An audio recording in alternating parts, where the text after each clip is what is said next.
प्रिय छात्रों, मैं वीरेंद्र कुमार मिश्रा, प्रवक्ता Hindi, general inter college Bareilly की ऑनलाइन कक्षाओं में आपका स्वागत करता हूं। निश्चित रूप से आप काफ़ी समय से काव्यखंड, गद्यखंड इन सब के वीडियो देख रहे हैं।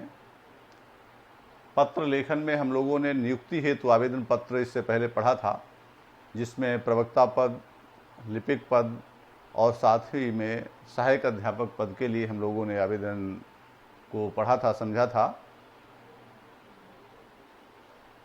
अब इसमें ये जो इस समय आज हम लोग जो पढ़ने वाले हैं वो पत्र लेखन का ही दूसरा भाग है।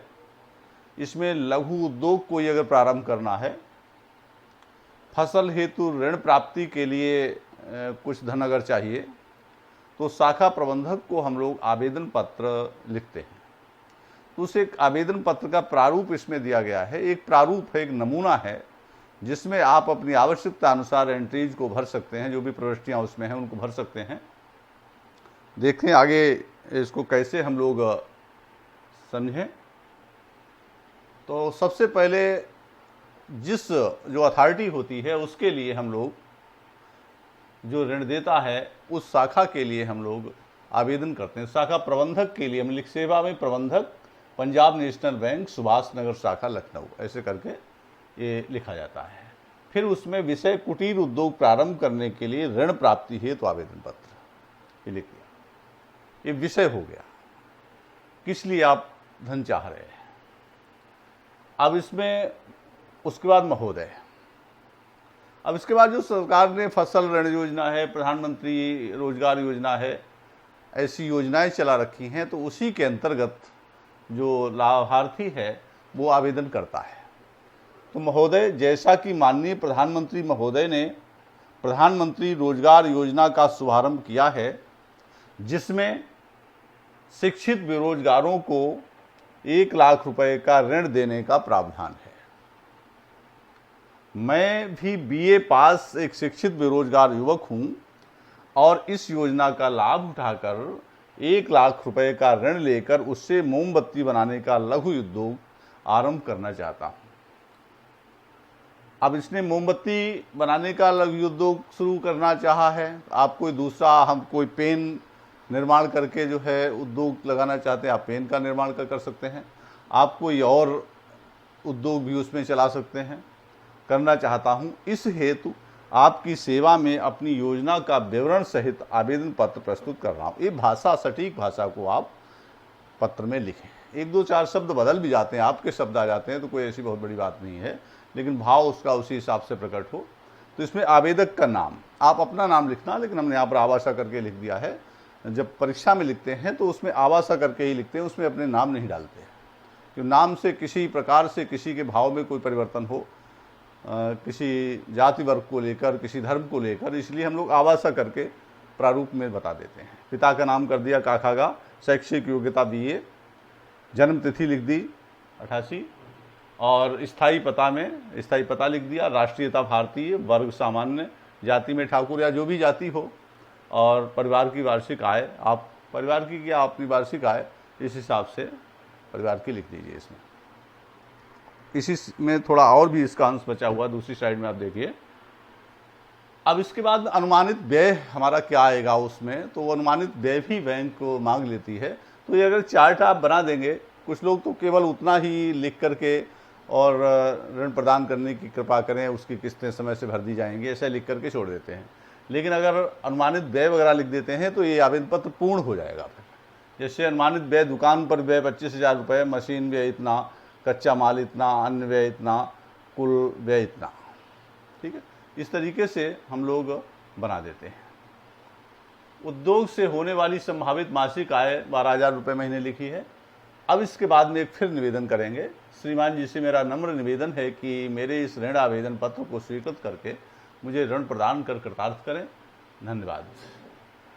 संलग्नक में आयु प्रमाण पत्र, बर्थडे सर्टिफिकेट मिल जाता है। शैक्षिक योग्यता संबंधी प्रमाण पत्र, हाई स्कूल है, इंटर है, बीए है, इसकी सबकी मार्कशीट है, उपाधि वगैरह।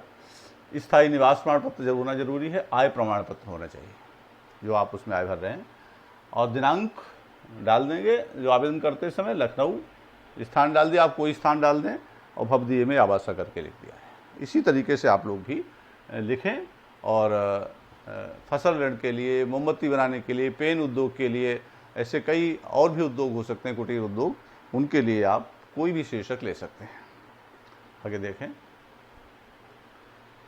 तीसरे पार्ट में हम लोगों ने पत्र लेखन 3 करके लिखा है, जिसमें हम लोग अध्ययन के लिए ऋण प्राप्ति हेतु आवेदन पत्र का प्रारूप भी बनाते हैं। आप समझाते हैं आपके लिए। अब जैसे अध्ययन हमारा पूरा हो गया है, इंटर तक हमने पढ़ाई कर ली, आगे हम पढ़ाई करना चाहते हैं लेकिन धन की आवश्यकता है, तो फिर ऋण प्राप्ति हेतु भी बैंक सरकार की तरफ से योजना रहती है, उसके लिए आवेदन कैसे करेंगे, उसको कैसे लिखेंगे, थोड़ा आगे समझें। सेवा में प्रबंधक, भारतीय स्टेट बैंक, ग्रीन पार्क शाखा बरेली। आप कहीं का भी कोई दे सकते हैं। अध्ययन के लिए ऋण प्राप्ति हेतु आवेदन पत्र। अध्ययन के लिए हम आवेदन पत्र लिखते हैं। किसी माता पिता को अध्ययन के लिए अगर पैसे चाहिए होते हैं तो उसके लिए हम प्रार्थना पत्र करके लिखते हैं, पत्र लिखते हैं, ठीक है। किसी संस्था के लिए वैसे लिखते हैं, जैसे हम लोगों ने शुल्क मुक्ति के लिए प्रधानाचार्य को आवेदन पत्र लिखा है, तो शुल्क मुक्ति हेतु प्रधानाचार्य को प्रार्थना पत्र, ऐसे करके उसमें प्रार्थना पत्र करके लिख देते हैं। तो इस तरीके से भी इस चीज़ का आप लोग ध्यान रखें, कहाँ पर प्रार्थना पत्र लिखेंगे। स्वास्थ्य अधिकारी को हम लोग पत्र लिखते हैं तो प्रार्थना पत्र भी लिख देते हैं, पत्र भी लिख देते हैं। तो अध्ययन के लिए ऋण प्राप्ति हेतु आवेदन पत्र, इसमें किसी भी रूप में योग्यता आपकी जो है, भिन्न भिन्न योग्यता हो सकती है, उसको उसी रूप में दिखा सकते हैं। महोदय, मैं आवासा, या अपना नाम भी आप, मैं आवासा ने चौधरी चरण सिंह विश्वविद्यालय मेरठ से बीएससी भौतिकी, रसायन और गणित विषय में परीक्षा प्रथम श्रेणी में 70% अंकों के साथ उत्तीर्ण की है।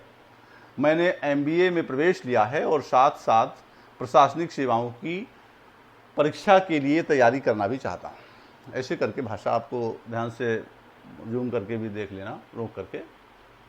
मेरा अध्ययन आवाज चलता रहे, इसके लिए मुझे 2 लाख रुपए की आवश्यकता है।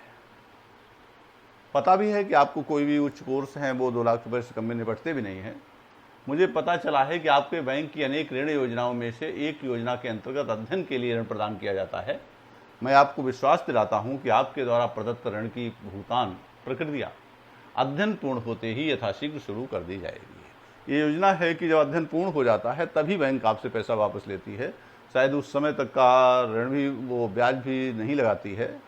तो इस तरीके से वो सहायता ही करती हैं वो योजनाएं। तो उपयुक्त उद्देश्य हेतु आपके सक्रिय सहयोग की आवश्यकता है, अपेक्षा है। सहयोग की अपेक्षा है, आवश्यकता है, कुछ भी लिख सकते हैं। संलग्न सभी उत्तीर्ण परीक्षाओं की अंक प्रतियां एवं प्रमाण पत्र, और धन्यवाद कर दिया इसमें प्रतियां हैं, अंक जो प्रतियां हैं इसमें चंद्र बिंदु लगा देंगे, इस रूल से लगा दिया इन्होंने। दिनांक, स्थान बरेली, आवासा। ऐसे करके ऋण प्राप्ति के लिए किसी भी रूप में शिक्षा प्राप्त करने के लिए जो है आप अपना इस भाषा का चयन कर लें, और 1-2 शब्द बदलते हैं तो कोई फर्क नहीं पड़ता है। इस तरीके से हम लोग पत्र लेखन की विधि को अपनाएं। पत्र लेखन 4 में, अब जैसे सफाई व्यवस्था, गांव में या मोहल्ले में सफाई व्यवस्था है तो स्वास्थ्य अधिकारी को हम लोग पत्र लिखते हैं। कभी कभी बहुत अधिक लाउड स्पीकर की ध्वनि हो रही है तो किसी से हम लोग ना उलझ करके सीधे हम लोग संपादक को पत्र लिख देते हैं। संपादक के माध्यम से संबंधित विभाग को वो अपने समाचार पत्र के माध्यम से जो है अवगत कराए, और जिससे कि संबंधित अधिकारी जो है आकर के उस समस्या का समाधान। डीएम को भी, जिलाधिकारी को भी लाउड स्पीकर की समस्या है पत्र लिख सकते हैं। मच्छर प्रकोप के लिए हम स्वास्थ्य अधिकारी को पत्र लिख सकते हैं। बढ़ती हुई महामारी को फैलने के लिए स्वास्थ्य अधिकारी को पत्र लिख सकते हैं। इसी प्रकार सफाई व्यवस्था के लिए हमने जो है पत्र का प्रारूप आपको बताया है। आगे देखें, जैसे सेवा में स्वास्थ्य अधिकारी, कानपुर नगर निगम, कानपुर, मोहल्ले की सफाई व्यवस्था कराने हेतु प्रार्थना पत्र, पत्र भी लिख सकते हैं। प्रार्थना पत्र कोई भी शीर्षक दे सकते हैं। महोदय, हम आपका ध्यान मोहल्ले की सफाई व्यवस्था की ओर खींचना चाहते हैं। संपादक के माध्यम से भी आप स्वास्थ्य अधिकारी को पत्र लिख सकते हैं। कभी ऐसा आ सकता है तो संपादक को संबोधित करके फिर स्वास्थ्य अधिकारी की ओर, सेवा में संपादक महोदय, मैं आपका ध्यान आपके समाचार पत्र के माध्यम से स्वास्थ्य अधिकारी की ओर आकर्षित करना चाहता हूं। ऐसे करके पहले भाषा बना लेंगे। कभी अगर ऐसा आ जाए संपादक को पत्र लिखे तो संपादक के माध्यम से इस प्रकार से भाषा बनाते हैं, फिर अपनी बात को लिख सकते हैं। हम आपका ध्यान मोहल्ले की सफाई व्यवस्था हेतु खींचना चाहते हैं, तो हमने स्वास्थ्य अधिकारी को सीधे पत्र लिखा है, ध्यान से समझें। आपको ये जानकर आश्चर्य होगा कि हमारे मोहल्ले की सफाई हेतु नगर निगम का कोई सफाई कर्मचारी गत 10 दिनों से काम पर नहीं आ रहा है। इसलिए स्थान स्थान पर गंदगी और कूड़े करकट के ढेर लग गए हैं, सर्वत्र गंदगी फैली हुई है। आज की स्थिति यह है कि मोहल्ले का वातावरण अत्यंत दूषित तथा दुर्गंधमय हो गया। कूड़ा जब बाहर पड़ा रहता है दुर्गंधमय हो जाएगा। मोहल्ले से गुजरते हुए नाक बंद कर लेनी पड़ती है। चारों ओर मक्खियों की भिनभिनाहट है, रोगों के कीटाणु प्रतिदिन बढ़ रहे हैं एवं नालियों की सफाई न होने के कारण मच्छरों का प्रकोप भी इस सीमा तक बढ़ गया है कि दिन का चैन और रात की नींद उड़ गई है। वर्षा भी 5-7 दिनों में प्रारंभ होना संभावित है। यथा समय मोहल्ले की सफाई न होने पर मोहल्ले की दुर्दशा का अनुमान लगाना कठिन है। अतः आपसे हम मोहल्ले वालों का निवेदन है कि आप यथाशीघ्र मोहल्ले का निरीक्षण करें तथा सफाई व्यवस्था का नियमित प्रबंध कराने का कष्ट करें, अन्यथा हैजा मलेरिया जैसे घातक रोगों के फैलने की प्रबल आशंका है। ऐसे करके आप अधिकारी को नम्र भाषा में, आधिकारिक भाषा में नहीं, पत्र को लिख सकते हैं। आपकी ओर से उचित कार्रवाई के लिए हम प्रतीक्षारत हैं, सहयोग के आकांक्षी हैं, ऐसा करके लिख सकते हैं। धन्यवाद। दिनांक डाल सकते हैं। और प्रार्थी में जगतपुर मोहल्ले के समस्त निवासी, चाहे आवाज़ सादा करके, चाहे 2-4 अलग से कोई नाम भी नीचे लिख सकते हैं अपने नाम को छोड़ करके। तो इस तरीके से प्रार्थी गण करके लिख देना, प्रार्थी गण जगतपुर मोहल्ले के समस्त निवासी। ने प्रार्थी लिख दिया, प्रार्थी गण कर देंगे। तो इस तरीके से आप पत्र को लिख सकते हैं, प्रार्थना पत्र को, पत्र लेखन को, आवेदन पत्र को भली प्रकार। बड़ा ही अच्छा टॉपिक है, 4 नंबर में आता है, तो ध्यान से इसको करें। अभी आपने कई प्रकार के पत्र आपने पढ़े हैं, इन सभी में से कोई न कोई पत्र आपको मिल ही जाएगा, इसलिए सारे प्रारूप ध्यान से देख लीजिएगा और पढ़ते चलिए अंत तक। वीडियो को देखें कि सारी जो आपकी परीक्षाएं हैं वो इसी डिजिटल क्लास के आधार पर संपन्न हो रही हैं। करते रहिए। धन्यवाद।